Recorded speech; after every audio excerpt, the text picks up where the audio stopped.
Dallas Cowboys head coach Mike McCarthy calls it his mock game. It's what the Cowboys do on Friday.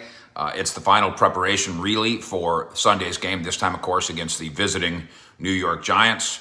A late afternoon game at AT&T Stadium, and, of course, we, CowboysSI.com, will be there. Mike Fisher reporting from Frisco with injury updates from inside the Star that work in conjunction with the mock game.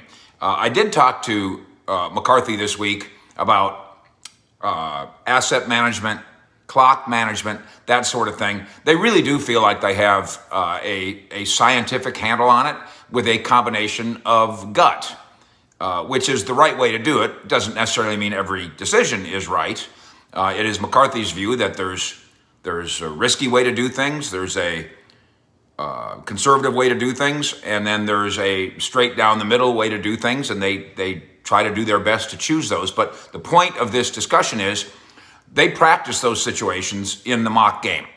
So they feel like they're getting a good feel for what they want to do with clock management situations. They're also trying to get a good feel for where they are on four guys whose names are on the injury list this week. We'll start out with the very best news. Trayvon Diggs, the cornerback who got cleated in the back last week, he's fine. He's off the list. No injury designation for him for Sunday.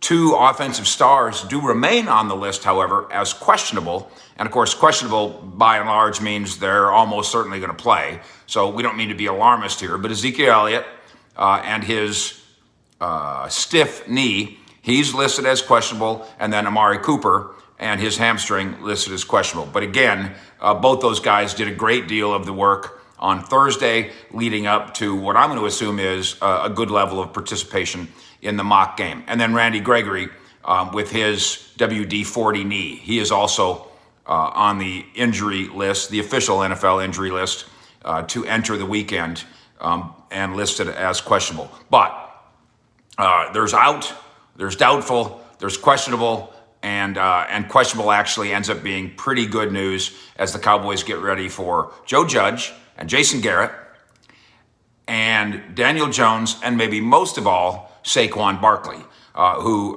doesn't have the same emotion tied to his return to football that Dak Prescott does, especially on this weekend anniversary of the Cowboys playing the Giants, the Week 5 game from a year ago in which Dak Prescott got hurt. But Saquon Barkley is a comeback player of the year himself, as Dak Prescott obviously is, in terms of being a candidate. There's the injury list. There's the mock game. We will see you over the course of the weekend, and we'll see you at AT&T Stadium for Giants and Cowboys. Here, thank you for subscribing to what we do here, and of course at CowboysSI.com as well. Fish out.